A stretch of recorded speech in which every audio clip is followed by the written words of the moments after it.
Hello, everyone. I'm Arushi Thurve. As Geeta mentioned, I'm the research director for NORRAG, especially focusing on private sector engagement. So I want to make sure you know from the beginning that even this presentation will discuss financing from the private sector a lot. So we will be delving slightly deeper into the issues there. Let me share my screen.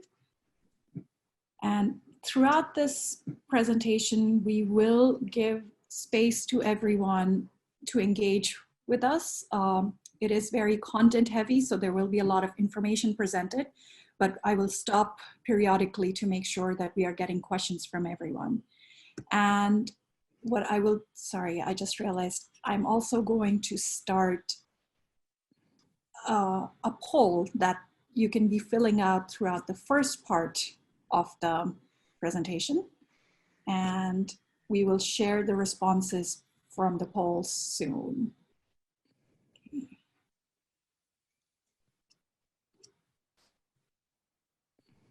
Okay, so innovative financing for education.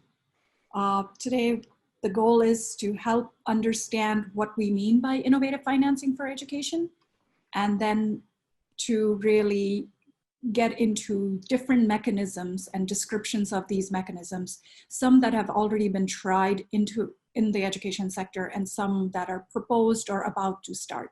So I just want to expose everyone to the whole variation of innovative financing mechanisms.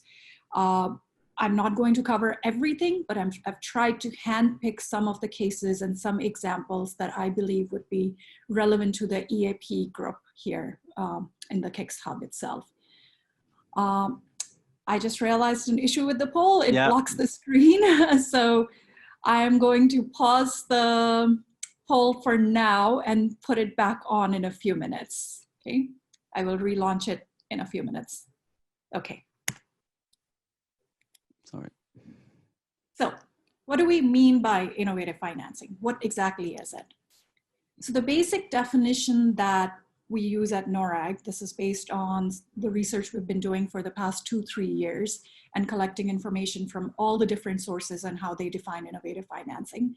We've narrowed down the definition to basically saying that it's about creative financial structures to move money from sources, groups that want to give money to education and groups that want to use the money for education. So it's somehow making some creative arrangements that incentivizes the two groups to use that funding, to move that funding from one place to the other in an effective and efficient manner.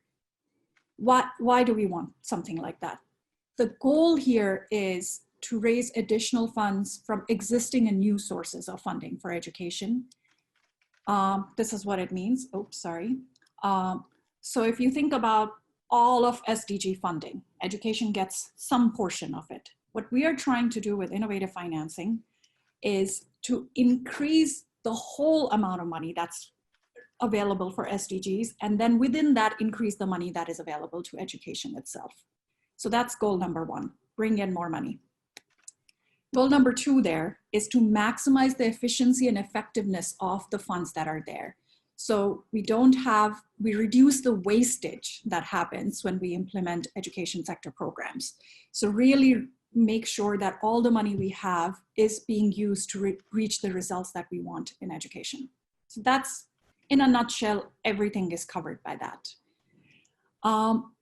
So over the last 2 years, we've been doing a lot of research on what literature already says about innovative financing, and then about what the experience has been within the education sector here. And what we realized was that when we talk about innovative financing, we first need to understand what traditional financing itself is.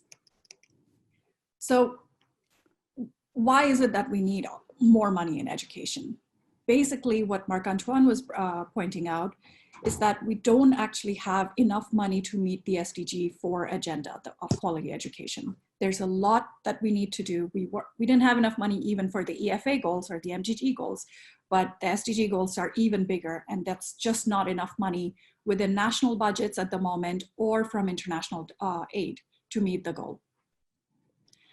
And on the other hand, there's a proliferation of a lot of new actors. There are lots of private sector actors, philanthropies, private citizens, social entrepreneurs that all want to get engaged in the education sector. There is an understanding in society everywhere that education is key for economics and social development. Everyone wants it, but financing becomes a challenge. So I'm going to play a short video so that you can understand what the current issue or the current challenge of financing itself is.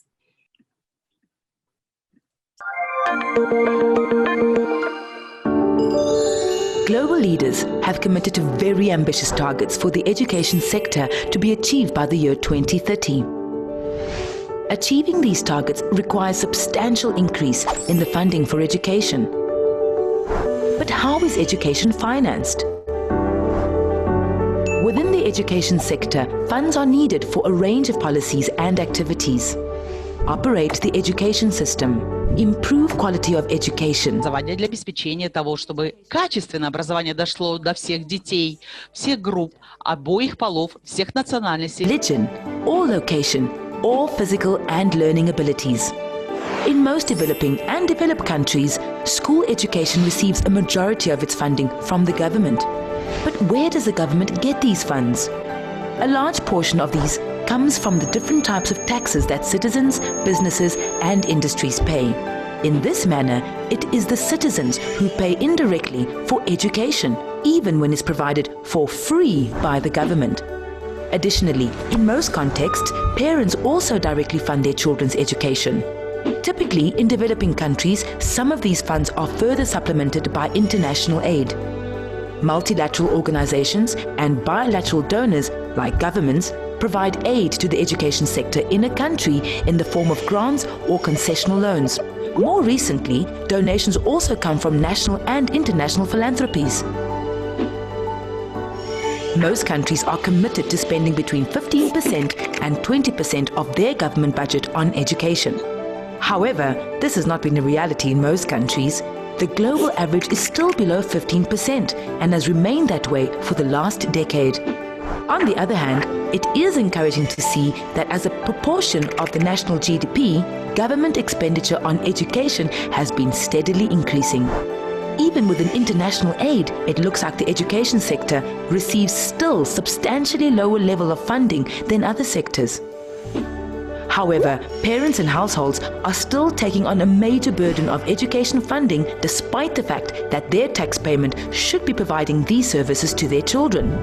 In Côte d'Ivoire, 33% and Vietnam, 24% of the education funding comes from households. The situation is even worse in Nepal with 49% and Uganda with 57%. This means that children who come from poor households will be left behind because their parents do not have the means to pay for even basic education. The Education Commission estimated that the education spending in low and middle income countries will need to increase from 1.2 trillion to 3 trillion between 2015 and 2030.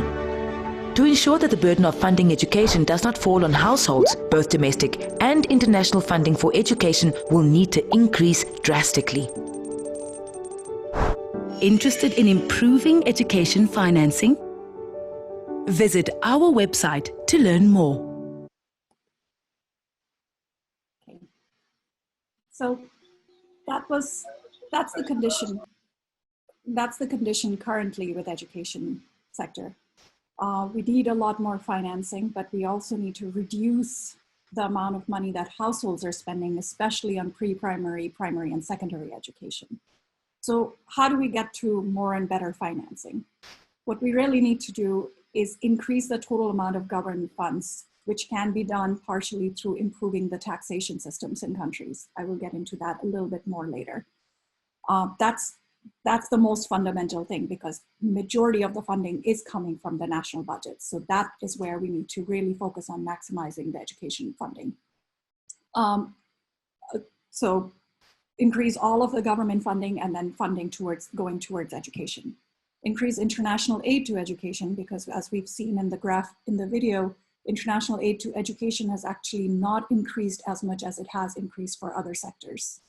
We need to better utilize international and local philanthropies. There are lots of local philanthropies that are popping up in many emerging economies that do want to invest in education within the country, but it needs to be slightly better aligned with education sector plans and what the national government wants to do with education. We need to reduce the financial burden on households, and we need to try and harness the private capital market. And I will get into this a little bit more very soon on what we should be doing there. And then improve the efficiency and effectiveness of existing funding. And most importantly, make sure that whatever funding is available is actually ensuring inclusive and equitable quality education. Because a lot of the funding could go to the cream of the crop, the richest people, and we will leave a lot of the populations behind. So we need to actively ensure that we are reaching everyone. So how does innovative financing fit in there? The term innovative financing, as I mentioned, is very large. There are lots of definitions around for it. But there's some common characteristics that are very relevant to the development sector and the education sector. So here's a summary of some of the ones that we have kind of distilled down to what we mean by innovative financing. So as I said, they're creative structures that will enable attracting new actors or existing actors to new contexts or markets. So suppose one type of donor is mostly giving funding to one country or one sector of education, let's say higher education, somehow creating a structure, a financial structure, so they would be giving it to other countries that are more in need or other sectors like primary education or secondary education. So creating some kind of a structure like that. We can also modify the existing modalities that are there, the grants and concessional loans that lots of bilateral and multilateral donors are giving. We could modify them in some ways to improve the efficiency and effectiveness of the projects. This often involves results-based financing. A lot of the innovative financing programs that are becoming super popular right now involve results-based financing, where funding is only given when a project actually reaches its results. So there are structures built in to ensure that projects are actually getting to the outcomes. These mechanisms would enable participation from new actors and somehow relocating or distributing the risk of failure of a project to multiple actors. So it's not just the government who takes up all the risks of a project failing. It would be the private sector or the donor. So it's kind of this risk sharing between multiple stakeholders. And then with that comes collaboration between public and private sectors. So a lot of this is about blended financing, where we're mixing the money and the efforts from both the public side and the private side. And often that involves either raising money from the private capital market or engaging private sector service provider to deliver educational services. This does not mean that we are saying that it's all about private schools, but there are lots of educational services like textbook production, education technology, software production, things like that, where private sector can be getting engaged. And a lot of these mechanisms can allow for that engagement to happen. So why private sector? That's where I said in the beginning that we will be focusing on this a little bit more, because a lot of the education financing, especially in basic education, currently comes from the public sector or the household. В настоящее время в основном все финансирование поступает от государственного сектора, но частный сектор все больше заинтересован. Есть очень известная цитата Милтона Фридмана, известного экономиста, что бизнес – это бизнес. То есть идея в том, что бизнес все больше заинтересован в вовлечении, что conscious and do want to engage in social development and sustainable development for sure. So what's happening is that businesses are becoming more socially conscious, and they're trying to improve their business practices that at least do no harm. So here's some data on what's been happening. 4 out of the 10 of the world's largest companies reference SDGs in their corporate reporting. So they are focusing on SDGs. they're investing in social impact. So their money, that the assets that they manage, they're actually putting that into companies that already go for sustainable development goals. And then the whole education sector itself is actually seen as a profitable industry.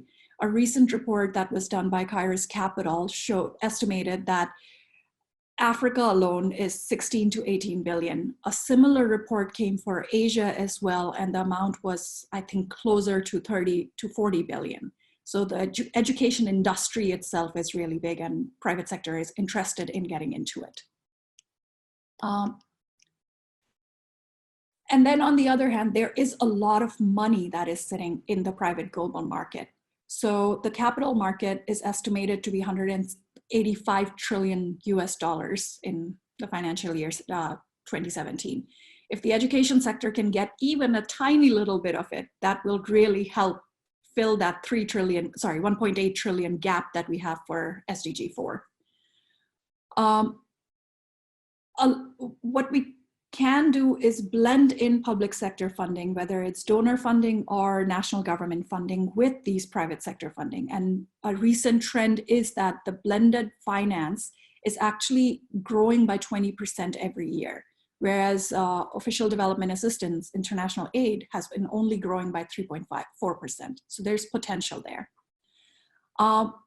A word of caution in there is that a lot of the private investment that comes in this blended finance format, where private investors partner up with public investors, are really going into higher middle income countries. They're not really going into the low middle income countries.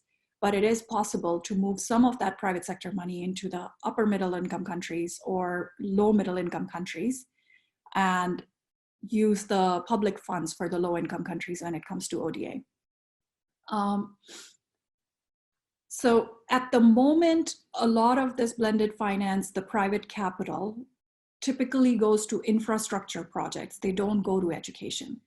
But packaging the education sector and repackaging certain elements of the education structure, education sector, may actually attract some of this money over to the education sector. So that there's potential for that. But what we need to be aware of when engaging with the private sector here is that government and private businesses have different rationales for engaging. So we always need to make sure that when this public-private partnership type of arrangements are happening, these ideas are put out upfront. Everyone knows what their motivations and rationales for engaging in an education project are. On the government side, since we need to ensure that there's equity and inclusive education, basic human rights are protected, government will need to advocate for that. Private businesses, on the other hand, even when they are looking for social development, their mode of operation and the purpose of business is still about profit seeking. So they will try to look at their bottom financial line and how much money they will be getting in return. Even if it's zero, they will be somehow quantifying it in financial terms. So we have to be aware of it, especially people working from the public sector side when engaging with the private sector, using their language and understanding what they really mean.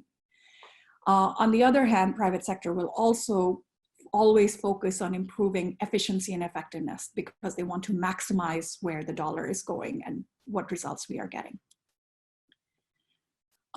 So I'm going to pause there. We will have about 5 to 10 minutes of questions at this stage, and I will also open up the poll again just to see what people think. Okay, so I'm going to stop sharing my screen for a few minutes. Okay. Marina will moderate this session. She's taking down some of the questions, so I would suggest if everyone can write their questions about just the need for innovative financing, the things that have been discussed up to now, into the chat box, along with introducing yourself, which country you're from, which organization you're from.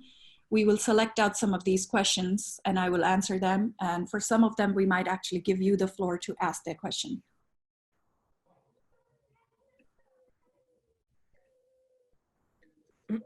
Marina, are you ready to let Arushi know the questions that came up? I saw there was one from Yep. So Nepal. we received a comment from Nepal. Can you hear me? Can you all hear me? Yes, Yeah. really Okay. well. So we Yes. received a comment from Nepal from Surya Kiran Shrestha. She says in Nepal, the government has encouraged public institutions to provide quality education and financing a large amount of money, but could not provide quality education. So parents do not believe the public institutions to send their kids, but private sectors financing huge money provide good quality education. That is a really good comment, Surya. That is a trend not just in Nepal, but in a lot of different countries where at least the perception is that private sector, private schools are providing a higher quality education than the public school. What needs to, in my personal opinion, what needs to happen here is higher level of engagement between the government and these private school sectors and parents on what exactly does quality education mean and why is the private school is perceived as more beneficial for their students, and then how can the government actually facilitate the improvement of quality education, whether it's in a private school or a public school. There are lots of examples around the world where even low-fee private schools are not providing quality education, but there's a perception that they are, and parents. Они даже если не The problem there is that parents are in some form or the other paying taxes to the government. So they've already paid for education in one way.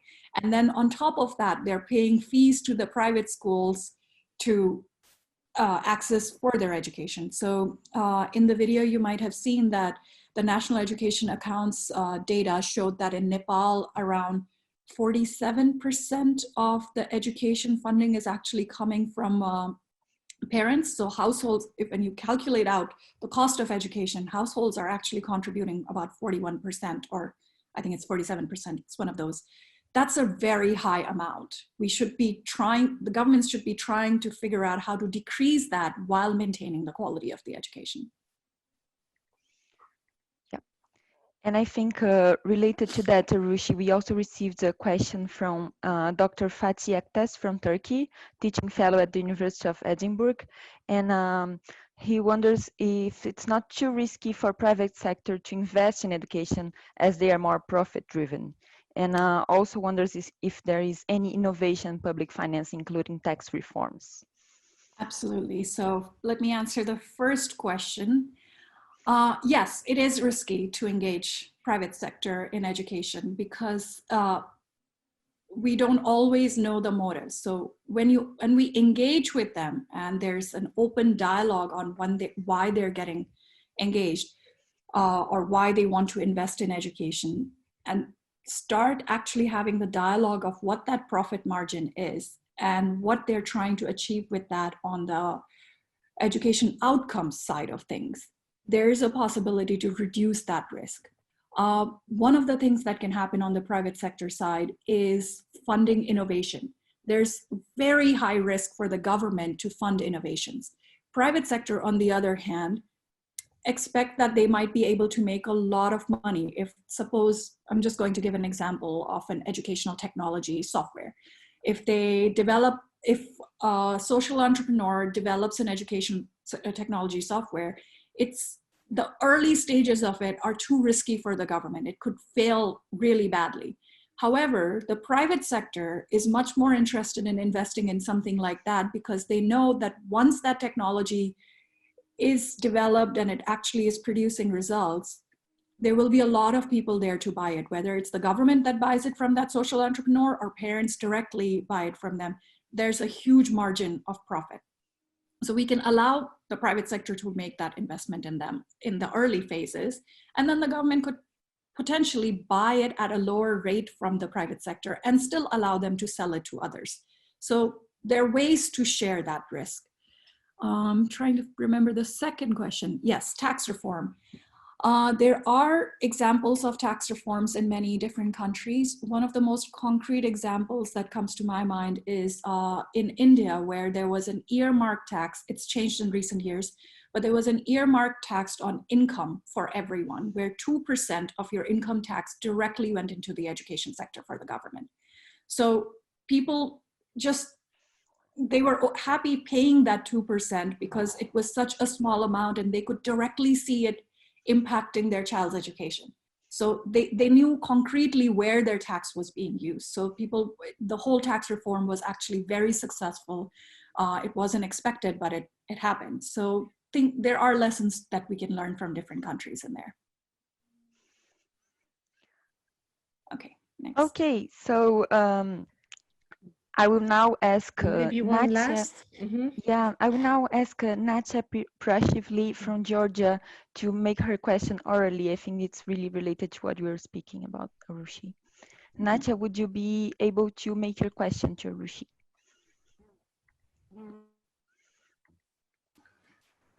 Do you hear me? Yes. Yes.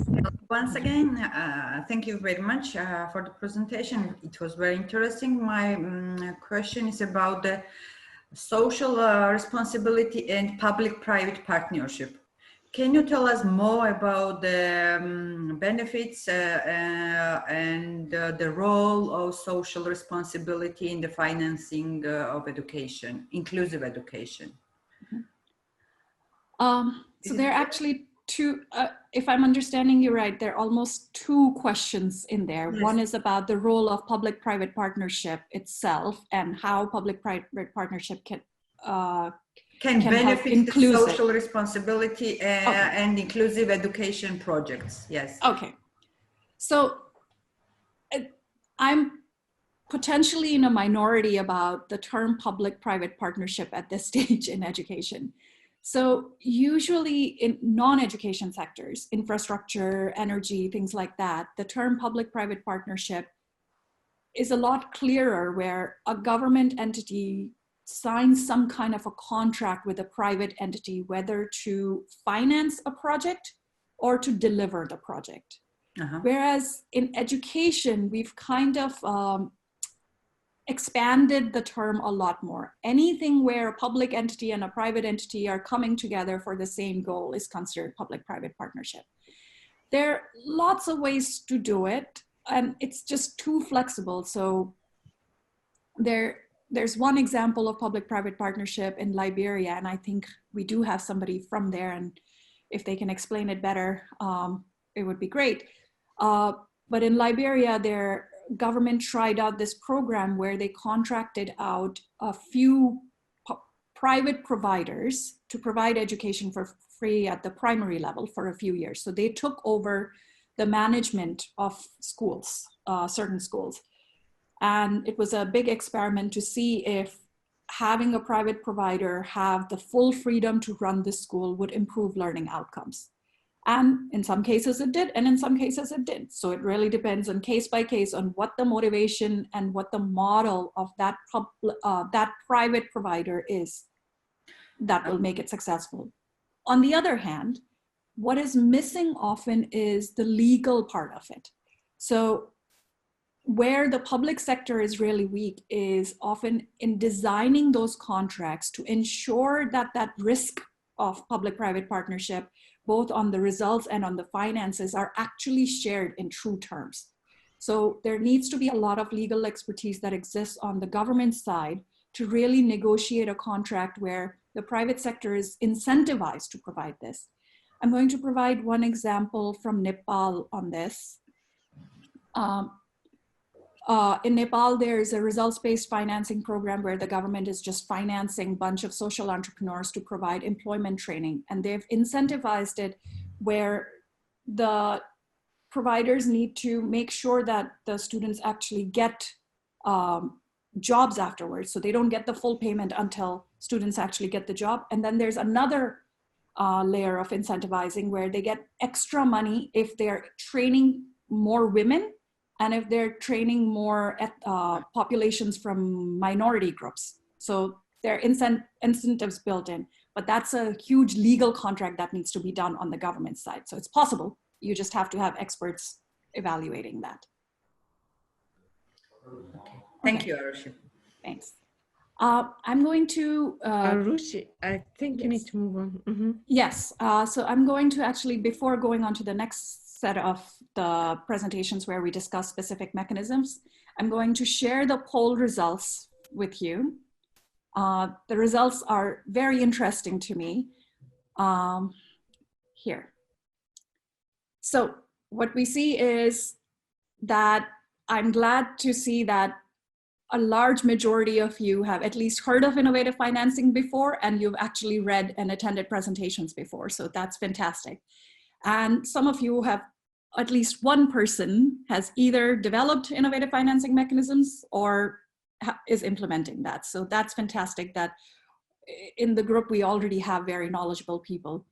So when I discuss the mechanisms, I expect a lot more questions and hopefully a lot more examples from your side. On the education financing side, this is a word of caution almost. We're seeing that at least in what we have here, countries are spending very little on education. The majority of the answers are coming at 5 to 10% of the total budget is being spent on education. I think we all need to advocate at the country level for our governments to increase this. I think that's the lesson, at least from this group. It's not a representative sample, but at least from this group, we should be aware that we need to do more advocating on the government side for this. Okay, so I'm going to move on to the next part of our presentation today, which discusses more of the mechanisms themselves. Just one second.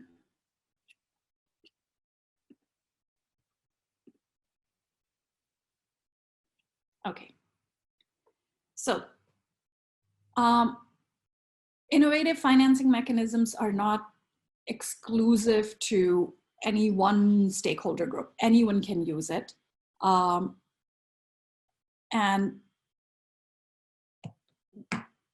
what I'm going to focus on mostly is how bilateral and multilateral donors can use these mechanisms and how national and subnational governments can use it. However, most of these require some kind of partnership with philanthropies and private sector as well. You have to keep in mind that basically it's the same kind of money moving from one actor to the other, but it's in a modified structure, in a different modality. And it requires either modifying existing models that we already have or creating some new structures to attract more funding from existing partners or new partners. And in some situations, all it requires is laws and regulations. So it's not that we have to create a structure, but more that we need to advocate at country level to modify certain laws and regulations to incentivize new actors coming into education. So I'll start with the donor side, but before that, I just want to let you know that throughout the second part of the presentation, you can be writing into the chat box if you've had experience with innovative financing mechanisms, if you've even heard of anything in your country, so that we can discuss it after this particular session. So just write it in the chat box, make sure you mention the country, maybe the name of the project, and we will try to give you the floor at the end so you can tell us a little bit more about it. Okay, I'll start with some simple ones. So at the donor level, there are several examples that have already been tried out in this sector. Something that most people here would have heard of are conditional cash transfers. These are the most traditional innovative financing mechanisms. I know it's an oxymoron. They're clashing terms, traditional and innovative, but anything that is innovative at one stage becomes traditional because it gets adopted and becomes part of the game. So conditional cash transfers have been implemented for years where incentives were given to parents or students. So financial incentives were given to parents or students for attending schools. And those have evolved a little bit more, and then giving them incentives to have better learning outcomes, so study better in schools. So this is something that has been tried out in Bangladesh and a lot of Southeast Asian countries, Latin America as well. But this is something where there's a lot of experience already and a lot of projects exist, and countries are implementing it more as part of policy in some cases. Matching funds. So Global Partnership for Education itself has launched, I think, a couple of years ago, a multiplier fund where Global Partnership gives X amount of money for another, so $1 for every $3 that are raised from other sources. So it's an incentive for countries to actually try and find funding for education from other sources, and then Global Partnership is able to, GPE is able to add in a little bit more. So here the money can, in theory, come from the private sector, but often it comes from other bilateral donors or multilateral donors. Education bonds. This is something that has existed for years. Education bond is like any other bond that you and I can purchase. So anytime we want to go make an investment in the stock market or something, the safest way to do it is to go buy a bond, which has a maturation period. You give X amount of money to a company, it's a loan. In 10 to 15 years, they promise they will return that money back with another 2%, 5% interest. So it's kind of a loan. Inter-American Development Bank a few years ago was able to issue education bonds. So basically, these were bonds where in the market, they basically said that any money that is raised from this bond specifically goes to education projects. So it's education, youth, and employment bond. And a lot of investors were actually very interested in doing this because it met their SDG goals. They were able to show that their investments are actually going into SDG. So they were very successful in raising this bond. And what they did was IADB collected this money and then they gave out the funding as concessional loans to Latin American countries. Then another old one that has existed for a while are debt swaps. The idea behind this is really to reduce the debt burden. So something Marc-Antoine was talking about earlier, that a lot of the budget... Вид финансирования это по погашению долгов. То есть, когда есть, например, страны есть долг, и он покрывается за счет выделения на образование. То есть, когда доноры, например, либо двусторонние или благотворительные доноры, многосторонние доноры, то есть они покупают этот долг и говорят стране, то есть они могут заплатить, и эти средства будут направлены на образовательные программы. We have a video about this as well that might explain it a little bit better. So I'm going to play that right now. And let's make sure that this time the sound is working. Yes, it should.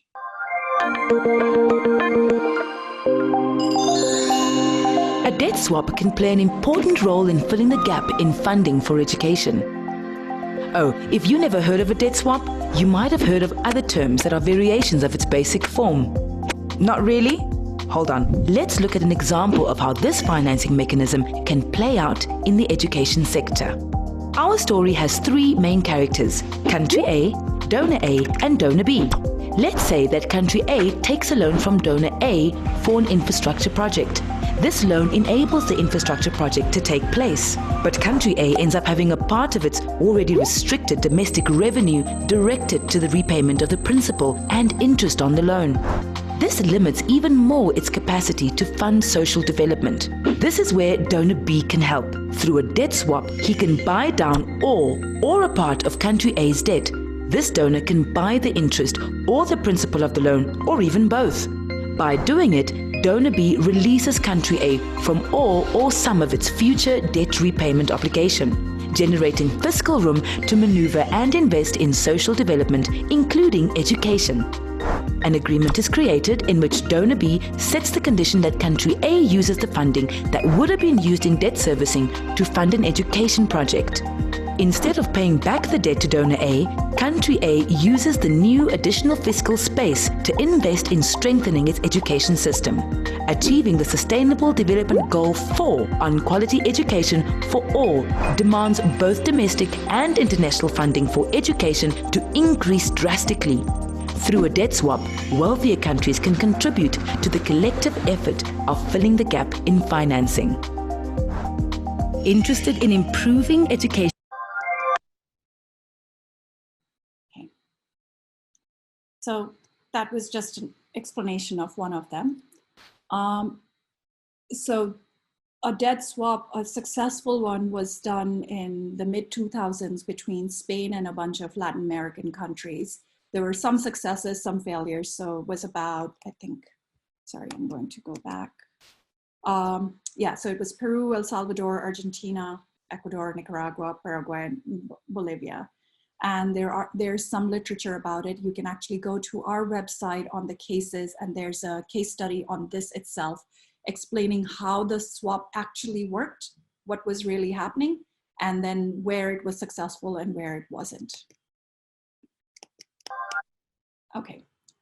Other programs that exist, basic results-based financing program that the World Bank has been implementing in many sectors. And there we actually have a case study on Tanzania, where basically the World Bank project pays the government of Tanzania after it has actually achieved some of the results. So there are pre-existing indicators that the World Bank and government of Tanzania have agreed upon. And as the country actually reaches those results, the money is released. If they don't reach the results, the money is never paid. So you can read about that particular program on our website as well. And then the GPE itself, in their ESP implementation grant, 30% of that grant is usually reserved as a variable tranche that are only given after a result is achieved. So GPE has also been using results-based financing here. Then something that is very popular, and we can actually have a whole session just on this, are impact bonds. This is, at the moment, very few bilateral or multilateral donors have invested in it, but a lot of them are very much interested at the moment. Many philanthropies are putting money into it, but a development impact bond is a way of letting the private capital market give funding to a service provider to reach results. And if a service provider reaches those results, then the government can pay back the initial investor all of that money with a little bit of interest depending on how well the service provider reached the results. So in some ways, it's moving the risk of failure from the government or from the philanthropy or donor over to the private investor. A successful example of that at the country level has been in India, but now a lot of programs are coming up in both Africa and Asia. There is an education outcomes fund that is being negotiated at the moment, which is going to have several programs in different countries. And you can read about that as well on our website very soon. Then there's a more complicated mechanism called guarantees that usually bilateral and multilateral donors can give. Within education, it hasn't been tried as far as I know, but a new model is being developed, which is the IFED. And a lot of you have probably heard of it. It's the International Financing Facility for Education, where there will be a combination of guarantee and a grant. A guarantee is basically a way for a bilateral donor to promise that if something fails and there's no money left, then the bilateral donor will pay for something. So just because the bilateral donor or the multilateral donor has the reputation of having the money and actually having good management and being able to pay their lenders back, projects can use that, leverage that to be able to get funding from private sector, where private sector is not always sure that an unknown entity will actually be able to pay money back. So a guarantee from a multilateral, bilateral organization can be used. We have an explanation of the slightly more complicated model of IFED on our website, and Paul has actually shared the link earlier on the web in the chat box, but I will give you the website at the end of this presentation as well. And the links were also in the registration. there are several other mechanisms that are just proposed concepts. They haven't been tried out, but I want to introduce those here because they might actually be relevant in your country and you might be able to take it forward. There's a proposal for disaster risk insurance. The idea here is that, and this would have been extremely helpful in the COVID situation, basically whenever there's a natural disaster or a war or something that kind of crumbles the education system. So if there's an earthquake or something else, there could be a way to insure the countries, put some kind of an insurance scheme so that they can get the money back. I will show a video on this very soon that will explain it a little bit better. Then impact bonds, because impact bonds are becoming so popular, there are ideas that there should be some kind of pooled funding where multiple impact bonds can be given out. The idea here is basically that it will lower the transaction cost, that there should be a whole system to give out funding only through impact bonds, and the transaction costs will be reduced.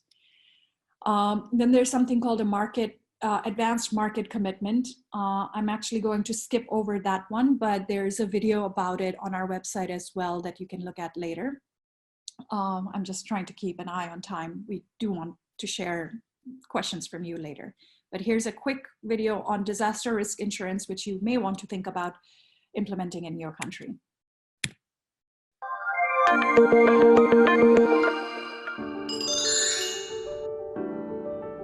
Disasters like earthquake, drought, armed conflict, and civil unrest often have a disruptive effect in education systems. In such situations, schools can become shelters or be lost due to damage or destruction of buildings and equipment. Students and teachers can lose their access to school due to road or other lifeline damage or security concerns. An insurance, like a parametric disaster insurance, can provide relief to education systems by quickly mobilizing funds to respond to immediate needs during a humanitarian crisis. Let's see how this can work. Country A can purchase a parametric disaster insurance policy from a private insurance firm by paying a premium of $100,000 per year. As part of the policy, the country will have coverage for loss based on pre-agreed metrics, and payout amounts are tied to the severity or magnitude of the particular event and the scale of its impact. For example, if country A has an earthquake with a Richter magnitude of 7.0, it would trigger the insurance company to pay out $2 million to the country immediately for rehabilitating its education sector. Because of the parametric nature, a lengthy damage evaluation process from the insurance company is avoided, and instead the insured country can access the funds quickly. Donors like DFID, SDC, World Bank, GPE, African Development Bank, or philanthropies can also have a role in creating an ecosystem for disaster risk insurance. They can allocate some of their aid to developing countries towards the premium for the disaster risk insurance and, in turn, ask the governments to include a resiliency or risk management plan within their education sector plan.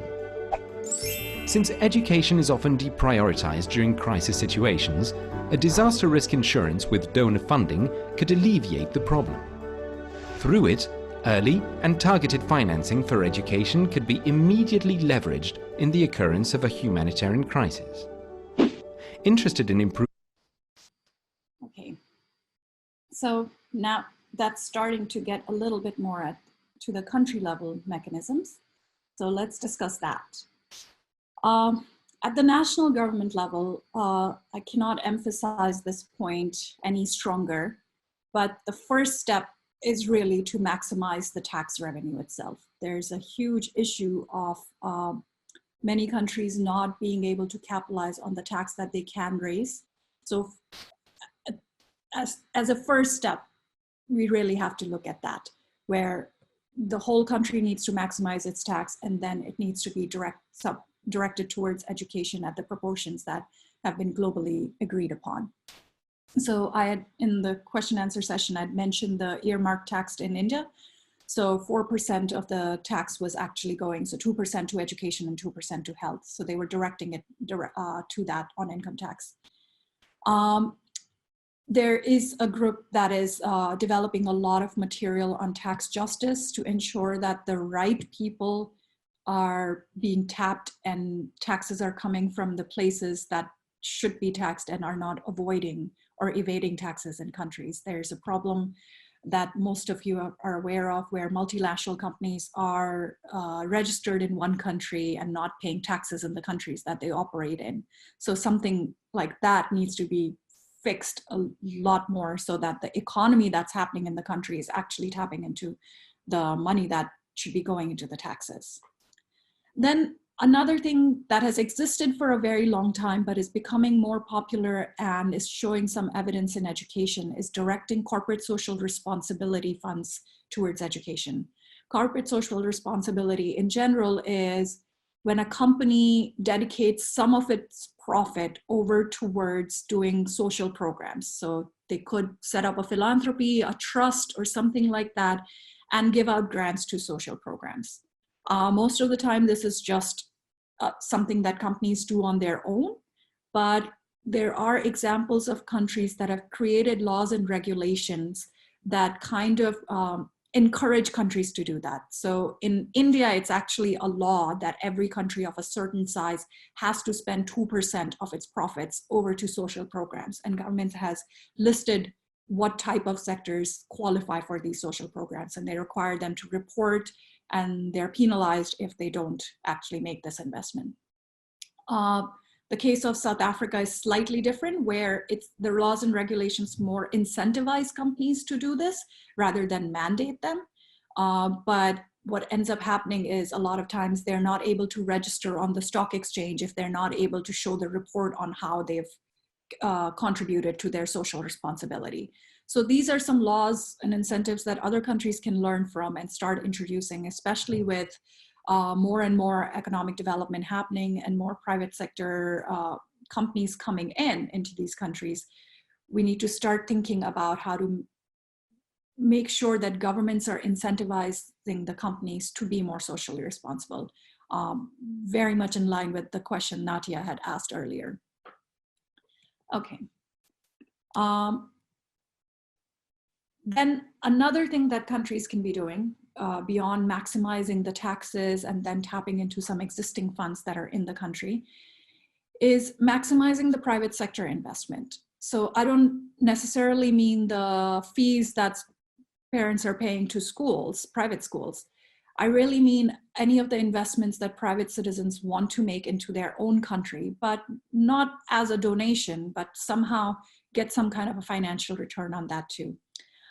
There are proposals and concepts about issuing bonds at the country level, so it's not like the one that IADB was able to do at the international level, but let's say Bangladesh or Nepal or Cambodia could issue a bond in the local currency for their own citizens to buy. So for their own citizens to actually lend the money to the government to do some major development projects within education.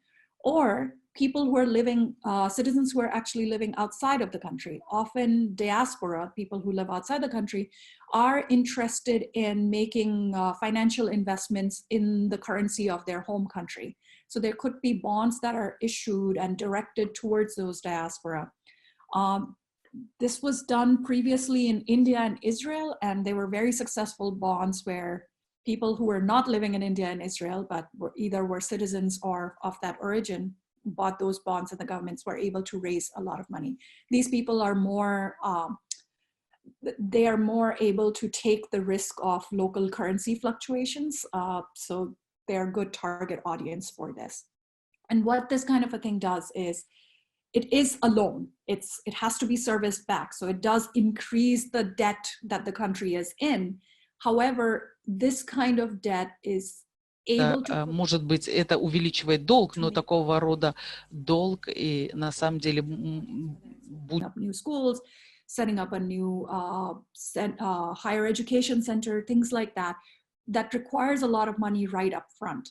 And then we know that it will actually, that kind of education and that kind of training will probably improve the economy of the country, which will mean revenues are going to get better and the debt can be serviced later on. They need to be designed very carefully, but it's possible.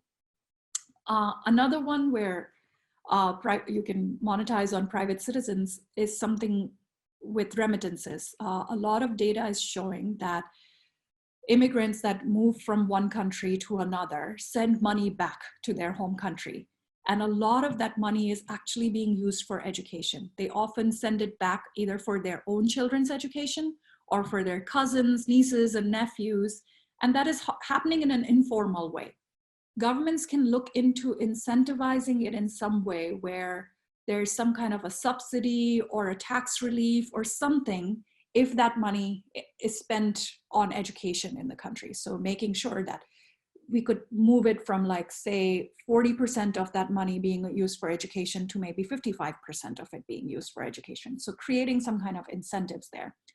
There's no need for borrowing money from anywhere. It's already coming in. It's just increasing that little bit more. Then there's something called income contingent loans. So this is, again, this is for higher education usually, where student loans are taken to go attend university. In many countries, it's the government providing the loan. In some countries, it's the private sector banks providing the loans. But if the government is providing the loans, a big issue that is coming up is even when a student goes to the university, they either don't finish or they don't come, when they come out, they don't actually have a job that pays high enough to actually pay back the whole loan. So a system that was introduced actually in Australia, but is now implemented in a lot of countries, is to create a system where the student doesn't have to pay the loan back right away, but they only pay it back when they reach a certain income level. So once they reach that income level, then they start paying the loan back. So this reduces the loan default program, which means the government saves a lot of lost money. So when students never pay the loan back, that's sunk money that cannot be used anywhere. But this will improve the chances of the student actually paying the money back once they have employment. So introducing a program like that, there's a lot of literature on this. So if anyone wants to learn more, we can send you more documents other than what we already have on the website. And then coming back to the private actors. Social impact bonds, again, this is same thing as the development impact bond before.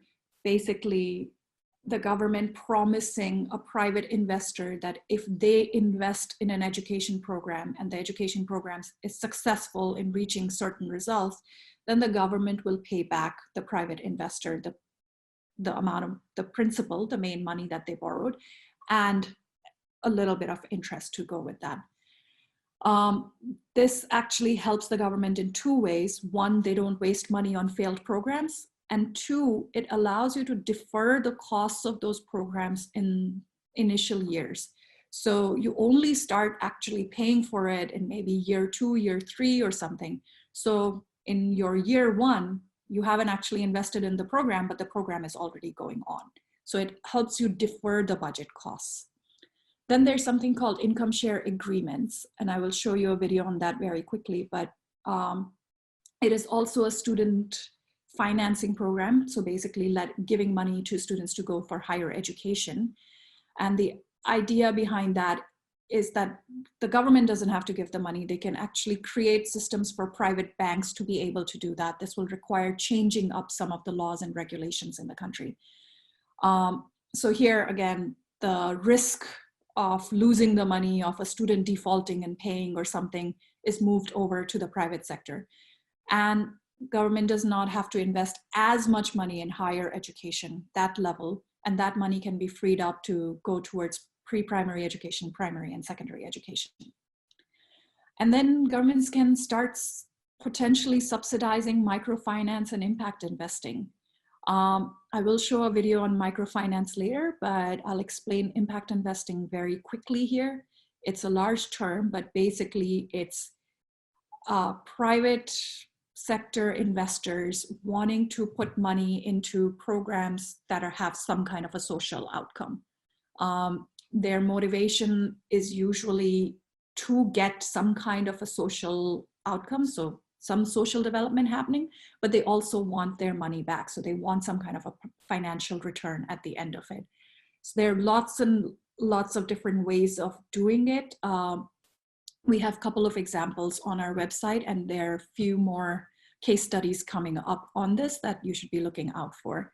But for now, what I will do is give you a quick example of potential microfinancing program.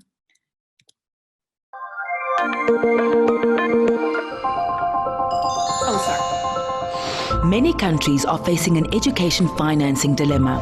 While the demand for post-secondary education is growing, governments often cannot afford to offer it free of charge for all. At the same time, imposing student fees might prevent access to a large part of the population. New ways of sharing costs between governments, students, and investors might be a way to solve this problem. That is precisely what an income share agreement proposes for the post-secondary student financing.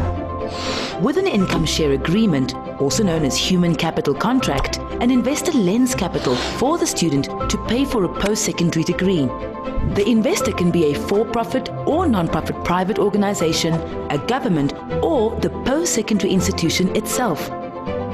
In return, the investor receives a part of the student's future earnings after graduation. This means the student commits to pay back the investor with a fixed percentage of its future income for an agreed time, regardless of whether the amount is less, the same, or more than the initial investment received. In a nutshell, the ISA is not a loan with a certain amount to be repaid, but an investment with a repayment measured in time. As a result, this financial instrument can enable countries to grow their offer of post-secondary education by sharing its cost. Also, more students can have access to education without the barrier or concern about fees. Finally, investors can use their resources in a way to bring about financial and social returns.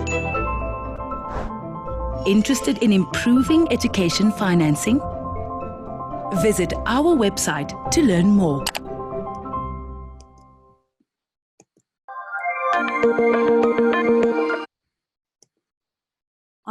In the interest of time, I'm actually going to skip one video, but I will give you the link for it. It's all on our website on microfinance. I just want to start wrapping up to give you some key takeaways from this presentation and open it up for questions.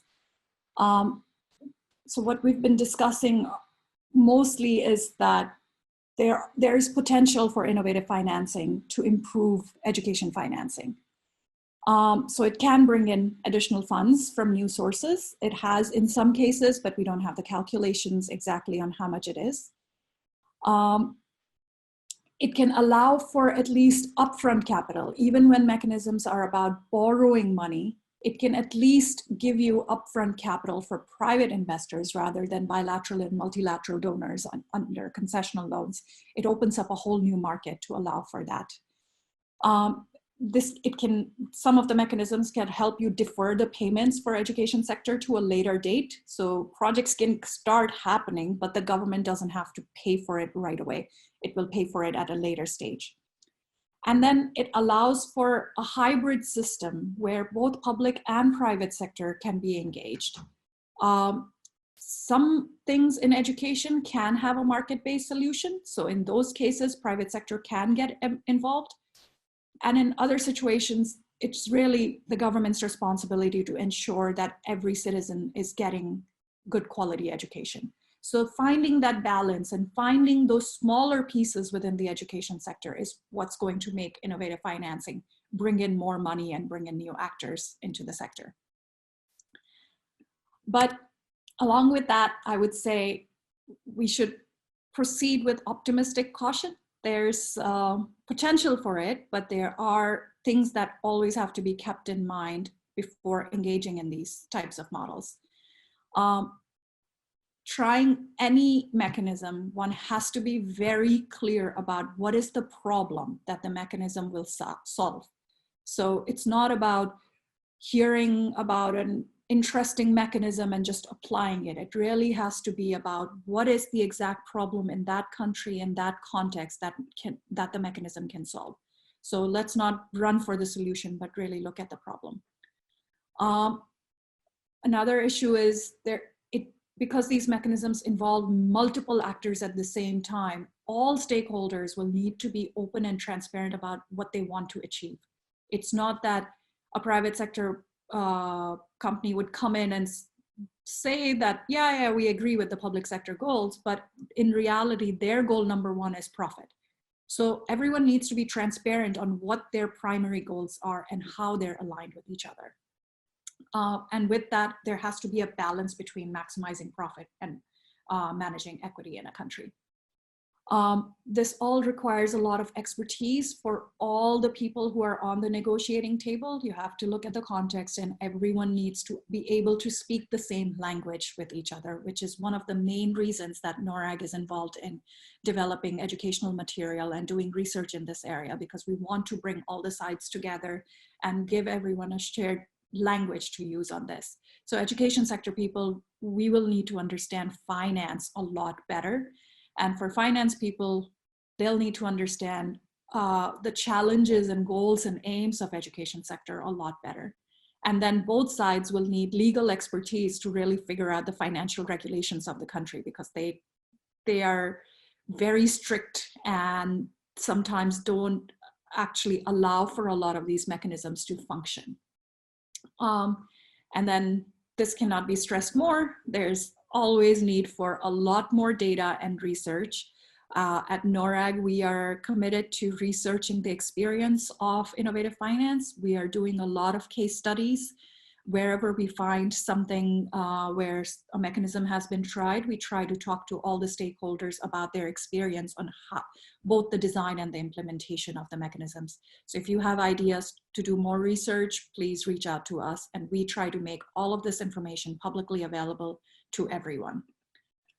So I will end there. I would highly encourage you to go to our website on the IFV page. Lots and lots of resources are already there. All the videos I showed you and more are there. There are lots of case studies already on the website, and in the next couple of months, more and more case studies will be published there.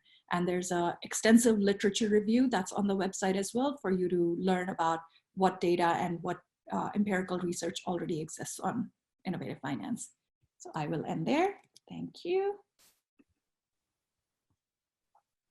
Okay. And I'm going to hand it back to Marina for questions.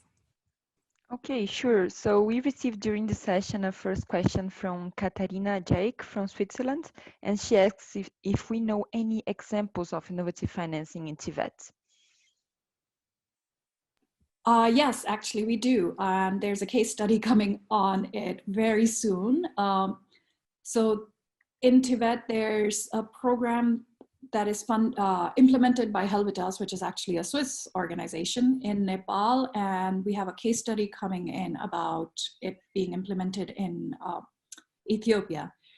The program basically is that Helvetas manages the whole thing, and funding from both government and bilateral donors go to social entrepreneurs in the country to give skills building in different areas to youth in the country. So the companies that are doing the training programs first get money for doing the training itself, for actually enrolling students, finishing the training. It could be in tourism, it could be in nursing, anything. So they get some of the money after they train the people, and then they get the money, rest of the money, when these people are actually employed. So it's not just about mass training and getting everyone training that they will never use, but ensuring that after training people have employment. So that's a results-based financing program in Tibet that I'm familiar with. Others, recently we heard of one in Brazil on an income share agreement, which can potentially be implemented in other places, which is a Tibet income share agreement where the student is able to get the money from a bank as an income share agreement, not as a loan, attend a program for about 3 months or something, and then only pay back if they get a job that is helping them earn a certain amount of money. And then for 5 years, they pay that money back, and after 5 years, they're done. So those are two examples I could think of. Yep, So maybe we can hear also the example from Nepal that Janak Hajpant has shared with us in the chat in the meantime. Let me open. Okay, Janak, can you hear us? Yeah, sorry, I can. Thank you. In Nepal, it was the event program, which was basically about the technical and vocational training for the fresh youth, and the youth could apply for the training opportunities to the service providers, and the program was implemented by the government itself. So the service providers could be selected, and the training providers could train, and they could get certain portion of the amount for the training and enrollment and all these things. But certain portion of the amount was on hold until those trainee get the job, which means like as long as they get the job, they will get the full portion of the amount. Otherwise, that amount would not get. So that was basically very innovative, because the training providers would put focus on the quality of the training so that they could get hired, as well as they could link them to the entrepreneurs so that they can get job easily. So I think this is a very good example of the innovation. And the good thing was, like, it was implemented by the government, and there was some funding support from the most of the funding from the external funding agency, World Bank, I think, but there was some funding investment from the side of the government as well, and the government employees engaged in the delivery of the project, which was good for the institutional memory and to some extent for sustainability as well. Thank you. Thanks, Janak. And another interesting point about that program was that service providers were getting an additional money if they enrolled people from minority groups and if they enrolled women. So they had incentives to actually reach out to groups that were left behind from other programs. Okay, so now we received also a question from Sang Hong from Cambodia, who says that when the government engaged to get more loan for the investment, more on secondary and higher education. In this case, basic education and early childhood care becomes less priority. How are we making sure we leave no one behind? Very good question. So to not leave anyone behind, we have to make sure that we're constantly thinking about it. So we all have to make sure that all the groups are on our mind. And you're absolutely right that often when you engage the private sector, we are focusing a little bit more on higher education and secondary education. The reason for that usually is that the time it takes for a graduate to finish the secondary education and then reach the employment market and then start paying back or higher education, the time is much shorter. A child, investing in a child at pre-primary and then primary and waiting for that, private sector cycles don't work like that. But the benefit of using private sector for those levels of education is that then the government funds can be freed up to actually invest in pre-primary and primary education. So in that way, innovative finance can come in handy, and we can be engaging them and actually put even more focus on pre-primary and primary education. Sure. So right now we received also a question from Ankit Saraf from India, and the question is, how do we get private players to fund education programs that do not have a clear proven track record of success, or areas programs whose impacts are difficult to measure? And a related question she adds is, education being such a complex social problem, how do we get private players to invest in multiple programs that addresses an educational problem holistically and not standalone educational programs which are influenced from multiple angles and areas? Very good question, Ankit. My answer to that is that innovative finance or private sector investment in education is not a solution for everything. They're almost boutique solutions. So they're almost like useful for very small, discrete things that can be done. And you make a very good point that they may not solve very complex problems. The complex problems are in the domain of the government. They have to do something about it. However, if you break down those complex problems, then it's possible. So I'm just going to make a couple of examples. Suppose a country is struggling with providing teachers with real-time feedback on how their students are doing in the classroom. This is something government can go out and try to develop a software for that or something. However, a private company, a social entrepreneur might be able to develop that, but they just need the money to be able to do that. And there comes an angel investor from the venture capital side or venture philanthropy side.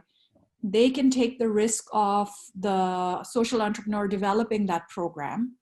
And then once the program is developed, the government can buy it at a cheaper rate and the social entrepreneur can be selling it to private schools and to other places. So, or adapting it in some other way. So there are those discrete solutions where the government has to think about the complexity, break it down, and try to see where the private sector can be engaged, either in funding it or in providing the service itself.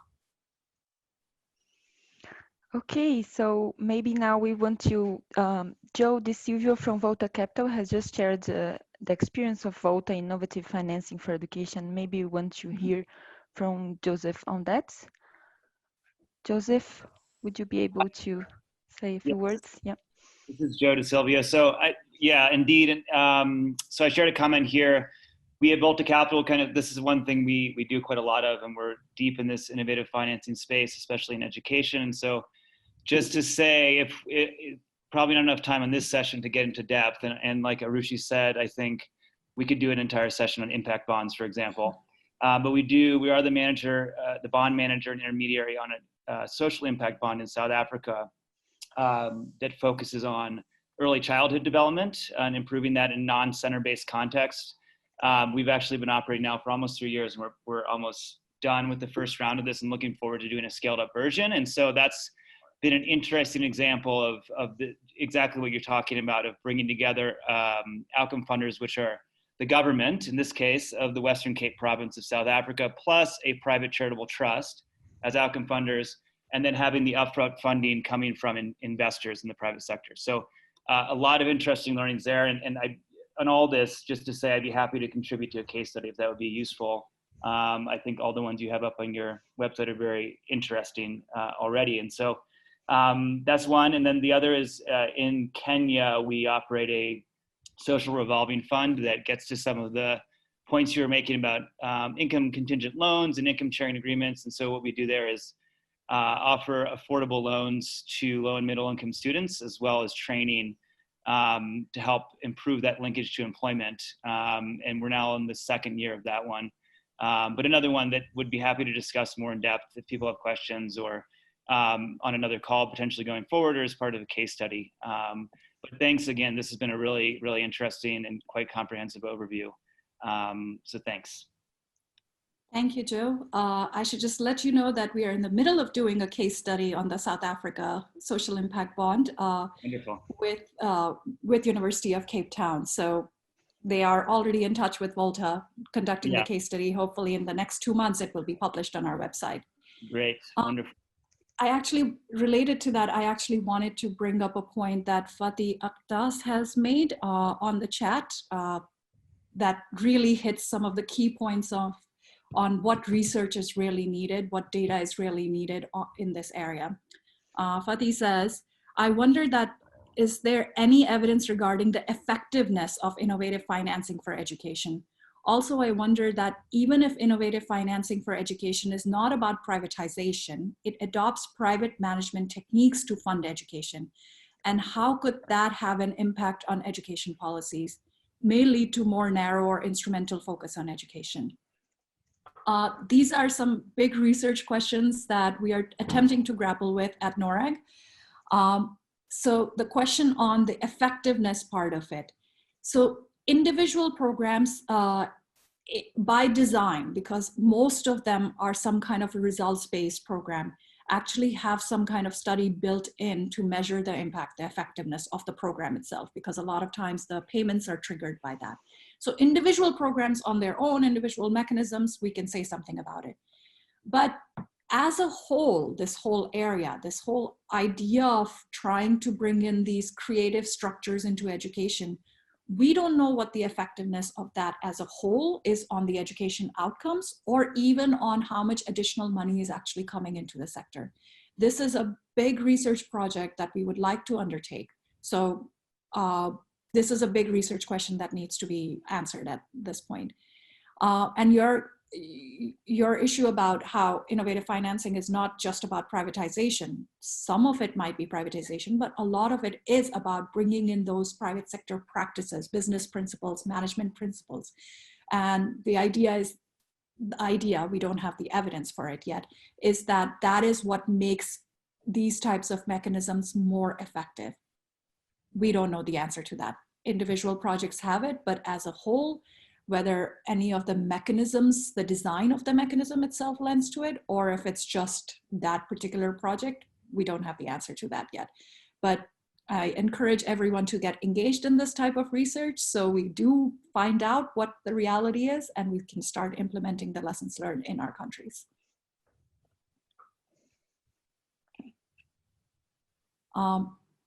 Yes. I think we are way over time, so I'm... Yes, so we'll have very brief closing remarks. My name is José Luís Canelhas, and I am the KICS EAP Hub Manager. I have to thank Marc-Antoine from Global Partnership for Education and our main speaker, Arushi Terway, for such an insightful learning session.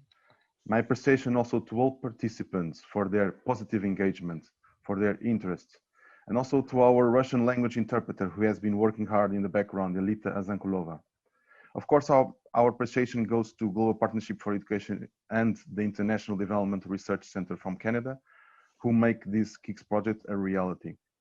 We will share the recording as well as the researches published by NORRAG on the topic of innovative financing for education, including a systematic literature review and case studies of the implementation of innovative financing in diverse contexts in our website. So our journey does not stop today, it is just starting. We have a set of webinars planned, and I kindly ask Paul if he can share the programs of our upcoming webinars. So in the last week of September, we will have Sina Mosayev, who is Chief Creative Officer at Aero, with the exciting topic of designing with people for people in education, an introduction to design thinking and human-centered design methodologies. In the last week of October, we will have the Australian Council for Educational Research partnering with us on the topic of using data to improve learning, engaging with policy and reform. Finally, in the last week of November, we will have UNESCO Bangkok partnering with us on curriculum implementation, competency-based learning, and the alignment of curriculum, pedagogy, and assessments. We look forward to working with you all in building knowledge and innovation exchange. And this is the end of our session today.